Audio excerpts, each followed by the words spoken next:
देगा तो मैं जन स्वराज की गुलामी करने को तैयार हूं। आप इस पे अपना जवाब फाइल कीजिए। गुलामी करने को तैयार है।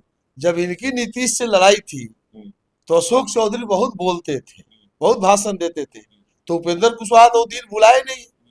तो आज इनका दिन आ गया, ये अपना बोल रहे हैं। तो एनडीए के लोगों में सब कुछ ठीक नहीं है, तब लोग रोज बोल रहे हैं। आप पर जो आरोप लगा है वो दस्तावेज के साथ लगा है, और जो शादी का पीरियड था, जो हम लोग गांव में छेका वगैरह पूजाई करते हैं, उसके बाद और शादी के बीच में इनकी बेटी की जो शादी का रस्म शुरू हुआ और पूरा होने के बीच में ही एक करीब जो है सैकड़ों करोड़ की प्रॉपर्टी का जो रजिस्ट्री हुआ, जो ट्रस्ट बना, सवाल उसका है, हमारे पत्नी के नाम पर नहीं है। आपकी पत्नी, आप, आपके फैमिली के लोग विकास वैभव ट्रस्ट में है कि नहीं है? अगर है तो ये 200 करोड़ रुपया उस ट्रस्ट का डोनर कौन है?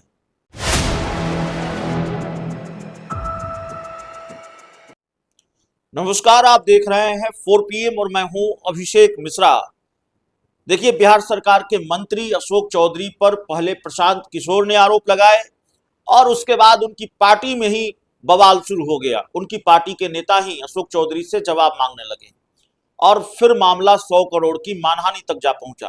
प्रशांत किशोर के खिलाफ 100 करोड़ की मानहानि का दावा अशोक चौधरी ने किया और कल उन्होंने एक बड़ा चैलेंज और कर दिया है। ऐसे में जब दूसरी किस्त भी जारी की अशोक चौधरी को लेकर जनसुराज के दो बड़े नेताओं ने, प्रदेश अध्यक्ष मनोज भारती ने और किशोर कुमार मुन्ना ने जब दूसरी किस्त भी जारी की, तो अशोक चौधरी ने एक बड़ा दावा किया है और कहा है कि 1 कट्ठा जमीन भी मेरा और मेरी पत्नी के नाम से बेनामी निकल जाए तो मैं जनसुराज की गुलामी करूंगा।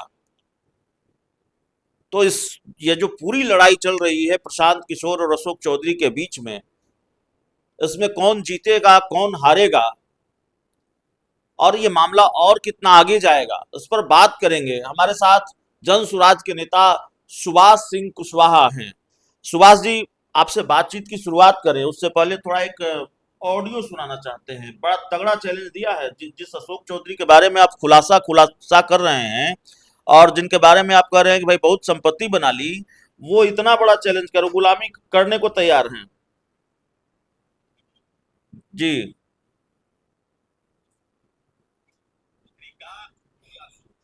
पत्नी का बता देगा तो मैं जन स्वराज की गुलामी करने को तैयार हूं। आप इस पे अपना जवाब फाइल कीजिए। गुलामी करने को तैयार हैं। अब बिल्कुल अशोक चौधरी जी एक गांव में लोग गलगोटता है, सच्चाई को छुपाने के लिए गरज गरज के बोलता है। सवाल पेपर का है। इनके पीए के नाम पर जमीन रजिस्ट्री होती है और फिर इनके पत्नी के नाम पर आती है। वो दस्तावेज हम लोगों ने दिखाया है। फिर हमारे पार्टी के बड़े वो नेता कह रहे हैं तो उसका जवाब आ गया है। आप कह रहे हैं कि जो दस्तावेज दिखाया है आपने, उसका जवाब आ गया। उन्होंने कहा कि ये ऑलरेडी पब्लिक डोमेन में है, जो पहले से पब्लिक डोमेन में है उसी को सनसनीखेज बनाकर आप राजनीतिक प्रासंगिकता हासिल करने के लिए, राजनीति में प्रासंगिक बने रहने के लिए उसका इस्तेमाल कर रहे हैं। पब्लिक डोमेन क्या है? जी। ये तो सम्राट चौधरी जी यही बोल के निकल जा रहा है पब्लिक डोमेन में है। अरे पब्लिक में है तो फिर उसको आप बोलिए। आप पर जो आरोप लगा है वो दस्तावेज के साथ लगा है, और जो शादी का पीरियड था, जो हम लोग गांव में छेका वगैरह पूजाई करते हैं, उसके बाद और शादी के बीच में इनकी बेटी की जो शादी का रस्म शुरू हुआ और पूरा होने के बीच में ही एक करीब जो है सैकड़ों करोड़ की प्रॉपर्टी का जो रजिस्ट्री हुआ, जो ट्रस्ट बना, सवाल उसका है। सवाल अब नाम पर है तो ट्रस्टी कौन कौन है? जो वो कुणाल साहब का वो ट्रस्ट का क्या नाम है? उस विकास वैभव विकास वैभव जी। विकास वैभव ट्रस्ट, मानव विकास वैभव ट्रस्ट में जो प्रॉपर्टी आया जी। उसमें कौन कौन है जी। और वो ट्रस्ट में यह प्रॉपर्टी कहाँ से आई? सवाल यहाँ है। ये बड़ी सवाल ऐसे बोल देने से कि पब्लिक डोमेन में हमारे पत्नी के नाम पर नहीं है। आपकी पत्नी, आप, आपके फैमिली के लोग विकास वैभव ट्रस्ट में है कि नहीं है? अगर है तो ये 200 करोड़ रुपया उस ट्रस्ट का डोनर कौन है, ये कहाँ से आया, सवाल यहाँ ना है जी।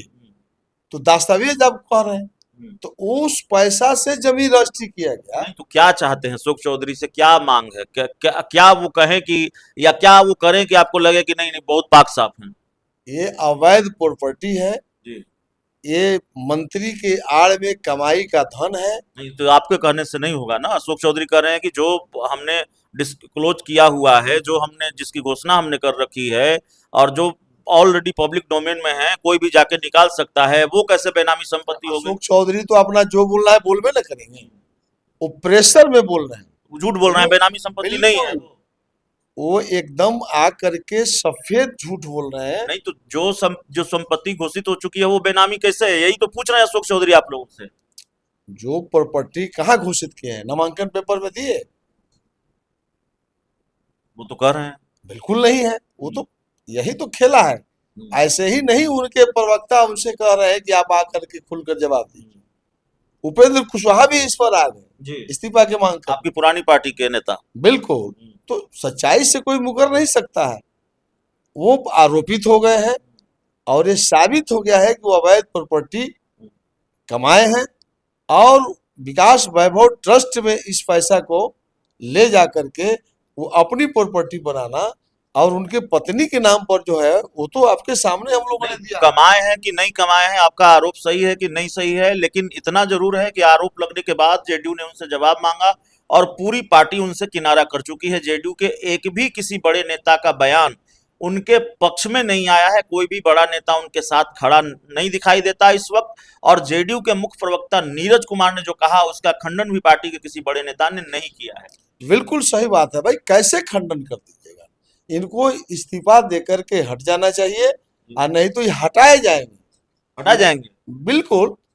जो नीतीश कुमार जी का जीरो टॉलरेंस का नीति रहा है, आप देखें। आपको भरोसा है नीतीश कुमार पर हटा देंगे? एक कुशवाहा मंत्री एमएल चौधरी को 24 घंटा में हटाए थे। एक साधारण केस का मैटर सुशील मोदी जी ने ला दिया था, जो उस केस में बरी भी हो गए थे। बावजूद मुख्यमंत्री नीतीश जी ने 24 घंटा में इस्तीफा ले लिया था। शिक्षा मंत्री। तो आपको लगता है अशोक चौधरी को हटा देंगे नीतीश कुमार? नहीं हटाएंगे तो पूरा बिहार देख रहा कि आप एक कुशवाहा मिनिस्टर को हटाए, ऐसे कई मिनिस्टर को हटाए, आप अशोक चौधरी के साथ क्या करना चाहते हैं, ये तो प्रमाणित हो गया। कि उपेंद्र कुशवाहा ने भी कहा कि भाई मैं जेडीयू के प्रवक्ताओं के साथ खड़ा हूं और नीतीश कुमार को अपने प्रवक्ताओं की बात सुननी चाहिए। उपेंद्र कुशवाहा जी ने एक तो सही बात कहा, और राजनीति में आप एक दूसरे के खिलाफ में जब जाइएगा, जब इनकी नीतीश से लड़ाई थी तो अशोक चौधरी बहुत बोलते थे, बहुत भाषण देते थे, तो उपेंद्र कुशवाहा तो दिन बुलाए नहीं। तो आज इनका दिन आ गया, ये अपना बोल रहे हैं। तो एनडीए के लोगों में सब कुछ ठीक नहीं है, तो हम लोग रोज बोल रहे हैं, कौनो किसी का नहीं है।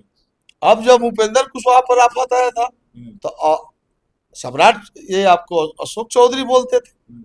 आज अशोक चौधरी पर आफत आया तो उपेंद्र कुशवाहा जी इस समय गंवा दे, वो भी भिड़ गए। इस्तीफा होगा, आप कह रहे इस्तीफा? बिल्कुल इस्तीफा इनको देना पड़ेगा, नहीं देंगे तो अब जदयू का जीरो टॉलरेंस कहाँ गया? मुख्यमंत्री आगे बोल दे, नीरज जी प्रवक्ता आगे बोल दे कि नहीं एकदम पाक साफ हो गए। नीरज कुमार ये नहीं कर रहे हैं कि पाक साफ हो गए, और नीरज कुमार से हमने ये भी पूछा कि आप प्रशांत किशोर के आरोपों को इसका मतलब खारिज नहीं कर रहे हैं। उन्होंने कहा हम क्यों खारिज करेंगे? तो पहले वो लोग फैसला कर लेना है आपस में पहले वो लोग तय कर ले। जदयू को लोग बैठ करके क्लीन चिट अगर है तो प्रवक्ता आकर बोल दे। कल मैं देख रहा था आपकी पार्टी के जो अध्यक्ष है मनोज भारती, उन्होंने लिखा कि अगली किस्त भी जल्द, तो कब मुहूर्त तय किया है अगली किस्त का? कल परसों? देखिए बहुत जल्द एक और किस्त हम लोग जारी करेंगे। सेंट्रल कमेटी की बैठक हुई थी, उसमें हुआ कि अब बहुत बोलना ठीक नहीं है, क्योंकि हम लोग कब हुई सेंट्रल कमेटी की बैठक? हम लोग की 2 दिन पहले हुई है। और बहुत कुछ बोलना ठीक नहीं है, क्योंकि हम लोग अपनी काम है बिहार को गरीबी से निकालना, बदहाली से निकालने का जो हम लोग रास्ता बनाए हैं, हम लोग अपने मूल काम पर हम लोग रहे। अब ये लोगों का तो चाल चलित्र चेहरा, संजय जायसवाल जी का, दिलीप जायसवाल जी का, सम्राट चौधरी जी आ गए, मंगल पांडे जी आ गए, अशोक चौधरी जी आ गए। अब हम लोग तो कहीं रहे कि जब हमारी सरकार बनेगी तो सैकड़ों मंत्री और नहीं तो ये तो अगली किस्त आप जारी करेंगे अशोक चौधरी को लेकर ही जारी करेंगे? देखिए, अगली किस्त जो हम लोग जारी करेंगे, अशोक चौधरी और जितने लोग हैं उस पर भी रहेगा, एक आदमी पर नहीं रहेगा, लेकिन एक नया चेहरा भी रहेगा। नया चेहरा बिल्कुल। जेडीयू का कि भाजपा का? अब देखिए, एक नया चेहरा होगा। कब होगा, कब होगी अगली किस्त जारी? बहुत जल्द होगा। हमारे नेता प्रशांत किशोर जी सब देख रहे हैं और बहुत जल्द जारी होगा।